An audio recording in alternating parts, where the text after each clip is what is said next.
ಇನ್ನು ಇದು ಸಲಹೆಯನ್ನ ಕೊಡ್ತಾ ಇರೋದು. ಆದರೆ ಈಗಾಗಲೇ ಆಗಿರುವಂತಹ ಸಾವುಗಳಿದೆಯಲ್ಲ, ಈ ನಿಟ್ಟಿನಲ್ಲಿ ಈಗ ಒಂದು ಅಧ್ಯಯನವನ್ನ ಕೂಡ ಮಾಡಿದ್ದಾರೆ ತಜ್ಞರು.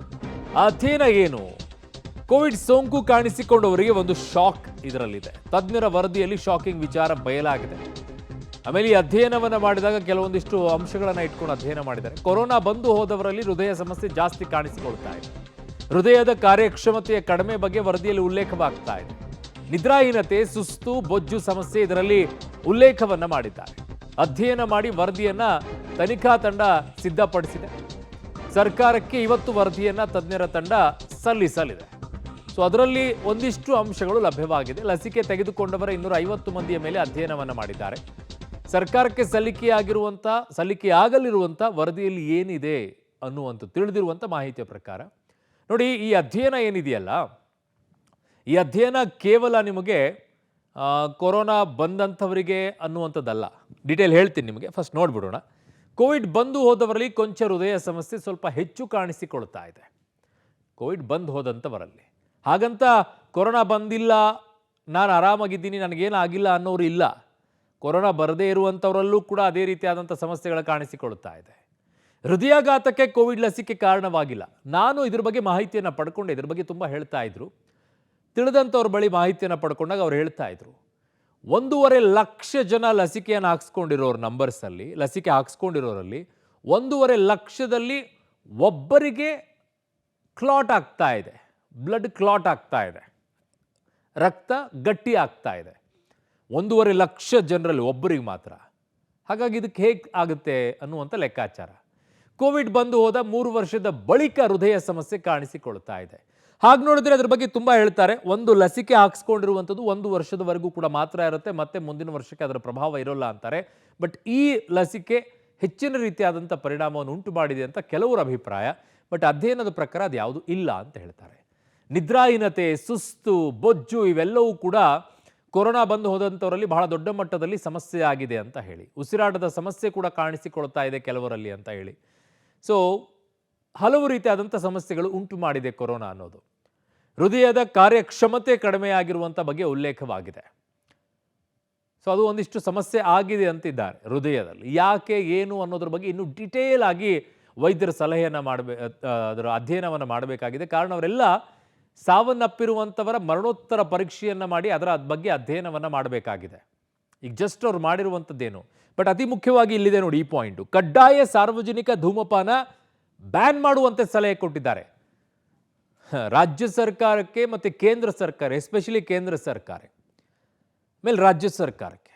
ನಿಮಗೆ ನಿಜವಾಗಿಯೂ ಕೂಡ ರಾಜಕೀಯದ ತಾಕತ್ತು, ನೀವೆಲ್ಲ ಬೇರೆ ಬೇರೆ ಸಂದರ್ಭದಲ್ಲಿ ಮಾತನಾಡ್ತಿರಲ್ಲ, ನಿಮಗೆ ಆ ತಾಕತ್ತು, ದಮ್ಮು ಅಂತ ಏನೇನೋ ಮಾತಾಡ್ತಿರಲ್ಲ, ನೀವು ಬಂಡೆ ಎಲ್ಲ ಮಾತಾಡ್ತಿರಲ್ಲ, ಇದ್ದರೆ ಬ್ಯಾನ್ ಮಾಡಿ ಅದನ್ನು. ಹೃದಯಾಘಾತದಿಂದ ಮೃತಪಟ್ಟವರ ಮರಣೋತ್ತರ ಪರೀಕ್ಷೆಯನ್ನು ಮಾಡಬೇಕು. That's very crucial. ಅದನ್ನು ಮಾಡಲೇಬೇಕು, ಅದನ್ನು ಬೇರೆ ಮಾಡಲೇಬೇಕು. ಬರೀ ನೀವು ಅಧ್ಯಯನ ಮಾಡಿಸಿ ಪ್ರಯೋಜನ ಇಲ್ಲ. ತಜ್ಞರು ಕೊಡುವಂಥ ಸಲಹೆಯನ್ನು ಇಂಪ್ಲಿಮೆಂಟ್ ಮಾಡೋ ಕೆಲಸವನ್ನು ಮಾಡಬೇಕು ಸರ್ಕಾರಗಳು. ಅಪಾಯಕಾರಿ ಪೇನ್ ಕಿಲ್ಲರ್ ಮೆಡಿಸಿನ್ಗೆ ಕಡಿವಾಣ ಹಾಕಬೇಕು ಅಂತಿದ್ದಾರೆ. ಜನರು ಅಷ್ಟೇ, ಕಣ್ಣಂಗೆ ಮೈಕೈ ನೋವು ಆಯಿತು ಅಂದ ತಕ್ಷಣ ಒಂದು ಅಂಗಡಿಗೆ ಹೋಗ್ಬಿಟ್ಟು ಪೇನ್ ಕಿಲ್ಲರ್ ಕೊಡಪ್ಪ ಅಂತ ಹಾಕ್ಕೊಳ್ಳೋದಲ್ಲ. ಅದು ಬೇರೆ ಬೇರೆ ಪರಿಣಾಮ ಉಂಟು ಮಾಡುತ್ತೆ ದೇಹದಲ್ಲಿ. ಅರ್ಥ ಮಾಡ್ಕೊಳ್ಳಿ. ಟ್ಯಾಬ್ಲೆಟ್ಸ್ಗಳು ಸುಮ್ಮನೆ ಯಾರ್ಯಾರು ಬರೋದು, ಹಾಗಿದ್ರೆ ಎಲ್ಲರೂ ಡಾಕ್ಟ್ರೇ ಆಗ್ತಿದ್ರಲ್ವಾ. ಹುಚ್ಚುತನ ಮಾಡೋಕ್ಕೆ ಹೋಗಬೇಡಿ. ನನ್ನ ಸಹೋದ್ಯೋಗಿ ಲೋಕೇಶ್ ನನ್ನ ಸಂಪರ್ಕಕ್ಕೆ ಸಿಗ್ತಾ ಇದ್ದಾರೆ. ಲೋಕೇಶ್, ಈಗ ಅನೇಕ ರೀತಿಯಾಗಿದೆ. ಈಗ ತಜ್ಞರು ಕೊಟ್ಟಿರುವಂಥ ವರದಿಯನ್ನು ಕೇವಲ ಅಧ್ಯಯನ ಮಾಡಿಸ್ಬಿಟ್ಟೆ ನನ್ನ ಕೆಲಸ ಮುಗೀತು ಅನ್ನುವಂಥದ್ದಲ್ಲ ಸರ್ಕಾರದ ಜವಾಬ್ದಾರಿ.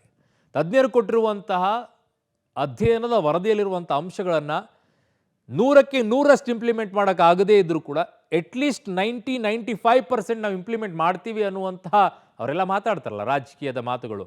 ದಮ್ಮು, ತಾಕತ್ತು, ಬಂಡೆ ರೀತಿಯಲ್ಲಿ ನಾವು ಇರ್ತೀವಿ, ಜೋಡೆತ್ತುಗಳು ನಾವೆಲ್ಲ ಅಂಥೇಳಿ ಇದರಲ್ಲಿ ತೋರಿಸ್ಬೇಕಲ್ವಾ. ಖಂಡಿತ ಅರುಣ್, ವರದಿ ತೆಗೆದುಕೊಂಡ್ರೆ ಅಷ್ಟೇ ಅಲ್ಲ, ಆ ವರದಿಯಲ್ಲಿ ಕೊಟ್ಟಿರುವಂಥ ಸಲಹೆಗಳನ್ನು ಕೂಡ ಇಂಪ್ಲಿಮೆಂಟೇಷನನ್ನು ಸರ್ಕಾರ ಮಾಡಬೇಕಾಗತ್ತೆ. ಇಂಪ್ಲಿಮೆಂಟೇಷನ್ ಮಾಡಿದಾಗ ಮಾತ್ರ ಈ ರೀತಿಯ ಹೃದಯಾಘಾತ ಪ್ರಕರಣಗಳನ್ನು ನಿಯಂತ್ರಣ ಮಾಡ್ಬೋದು. ಹೃದಯಾಘಾತ ಆದ ತಕ್ಷಣ ಅವರನ್ನು ಚಿಕಿತ್ಸೆಯನ್ನು ಕೊಟ್ಟು ಬಚಾವ್ ಮಾಡ್ಬೋದು. ಪ್ರಮುಖವಾಗಿ ತಜ್ಞರು ಇದರಲ್ಲಿ ಕೊಡ್ತಾ ಇರುವಂಥ ಸಲಹೆ ಅಂತಂದರೆ ತಾಲೂಕು ಮಟ್ಟದ ಆಸ್ಪತ್ರೆಗಳಲ್ಲಿ ಹೃದಯ ಸಂಬಂಧಿ ಕಾಯಿಲೆಗಳಿಗೆ ಬೇಕಾದಂಥ ವೈದ್ಯಕೀಯ ಸಾಮಗ್ರಿಗಳು ಸಲಕರಣೆಗಳನ್ನು ಇಟ್ಕೊಳ್ಬೇಕು ಅಂತಲೂ ಕೂಡ ಸಲಹೆಯನ್ನು ಕೊಡ್ತಿದ್ದಾರೆ. ಅದನ್ನು ಇಂಪ್ಲಿಮೆಂಟೇಷನನ್ನು ಮಾಡಬೇಕಾಗತ್ತೆ. ಜೊತೆಗೆ ಇವಾಗ ಯುವಕರು ಹಠಾತ್ ಸಾವು, ಯಾವುದೇ ಕಾಯಿಲೆ ಇಲ್ಲ, ಏನು ಸಮಸ್ಯೆ ಇಲ್ಲ, ದಿಢೀರಂತಲೇ ಸಾವಾಯಿತು ಅಂತಂದರೆ ಆ ಸಾವಿನ ಬಗ್ಗೆ ತನಿಖೆಯನ್ನು ಮಾಡಿಸ್ಬೇಕು, ಮರಣೋತ್ತರ ಪರೀಕ್ಷೆಯನ್ನು ಮಾಡಬೇಕು ಅನ್ನುವಂಥ ಒಂದು ಆದೇಶವನ್ನು ಕೊಡಬೇಕು. ಅದು ಸರ್ಕಾರಿ ಆಸ್ಪತ್ರೆ ಆಗಲಿ ಅಥವಾ ವೈದ್ಯಕೀಯ ಆಸ್ಪತ್ರೆ ಆಗಲಿ ಎರಡರಲ್ಲೂ ಕೂಡ ಈ ರೀತಿಯೊಂದು ವರದಿ ಮಾಡಿಸಿದಾಗ ಸಾವಿಗೆ ಸೂಕ್ತ ಕಾರಣವನ್ನು ತಿಳಿದು ಇಂಥ ಕಾರಣ ಅಂತೇಳಿ ನಿಯಂತ್ರಣವನ್ನು ಮಾಡ್ಬೋದು. ಅದಕ್ಕೆ ಕೂಡ ಸೂಚನೆಯನ್ನು ಕೊಡಬೇಕು ಅಂತೇಳಿ ಸಲಹೆ ಕೊಡ್ತಿದ್ದಾರೆ. ಮತ್ತು ಸಾರ್ವಜನಿಕ ಸ್ಥಳಗಳಲ್ಲಿ ಧೂಮಪಾನವನ್ನು ನಿಷೇಧ ಮಾಡಬೇಕು ಅಂತ ಹೇಳ್ತಾರೆ. ಅದು ಇವತ್ತಿನವರೆಗೂ ಸಾಧ್ಯ ಆಗಿಲ್ಲ. ಸಾರ್ವಜನಿಕ ಸ್ಥಳಗಳಲ್ಲಿ ಧೂಮಪಾನ ಮಾಡಿದ್ರೆ 1,000 ದಂಡ ಹಾಕ್ತೀವಿ ಅಂತೇಳಿ ಮೊನ್ನೆ ಅಷ್ಟೇ ಆದೇಶ ಮಾಡಿ ಕೈ ಬಿಟ್ಟಿದ್ದಾರೆ ಹೊರತು ಅದನ್ನು ನಿಷೇಧನ ಮಾಡಿಲ್ಲ. ಈ ರೀತಿಯಾಗಿ ಆಗ್ತಕ್ಕಂಥ ಸಮಸ್ಯೆಗಳನ್ನು ನಿವಾರಣೆ ಮಾಡಲಿಕ್ಕೋಸ್ಕರ ಮುಂಜಾಗ್ರತಾ ಕ್ರಮಗಳನ್ನು ಏನೆಲ್ಲ ತೆಗೆದುಕೊಳ್ಬೇಕು ಅಂತೇಳಿ ಸರ್ಕಾರಕ್ಕೆ ಸಲಹೆಯನ್ನು ಕೊಡ್ತಾ ಹೋಗ್ತಾ ಇದ್ದಾರೆ. ಅವೆಲ್ಲವನ್ನು ಕೂಡ ಇಂಪ್ಲಿಮೆಂಟೇಷನ್ ಮಾಡದೆ ಹೋದರೆ ಮತ್ತೆ ಇಂಥ ಪ್ರಕರಣಗಳು ಮರುಕಳಿಸ್ತವೆ, ಜನರಿಗೆ ಸಮಸ್ಯೆ ಆಗುತ್ತೆ. ಯುವಕರು ಮನೆಗೆ ಆಧಾರ ಆಗಿರ್ತಕ್ಕಂಥ ಯುವಕರು ದಿಢೀರ್ನೆ ಸಾವನ್ನಪ್ತಾರೆ. ಇಂಥವುಗಳ ಸ್ಥಿತಿಗಳನ್ನು ತಪ್ಪಿಸ್ಬೇಕು ಅಂದರೆ ಸರ್ಕಾರ ಈ ತಜ್ಞರ ವರದಿಗಳನ್ನು ಜಾರಿ ಮಾಡಿದ್ರೆ ಒಳ್ಳೆಯದು. ಇಲ್ಲದೆ ಹೋದರೆ ನಿರ್ಲಕ್ಷ್ಯ ಮಾಡಿದ್ರೆ ಮತ್ತೆ ರಾಜ್ಯದ ಜನರಿಗೆ ಅನ್ಯಾಯ ಮಾಡಿದಂತೆ ಆಗುತ್ತೆ ಅಂತ ಹೇಳೋದ್ರಲ್ಲಿ ಯಾವುದೇ ತಪ್ಪಾಗಲಿಕ್ಕಿಲ್ಲ. ಅರುಣ್. ಓಕೆ ಲೋಕೇಶ್, ನಿಮ್ಮೆಲ್ಲ ಮಾಹಿತಿಗೆ ಧನ್ಯವಾದಗಳು.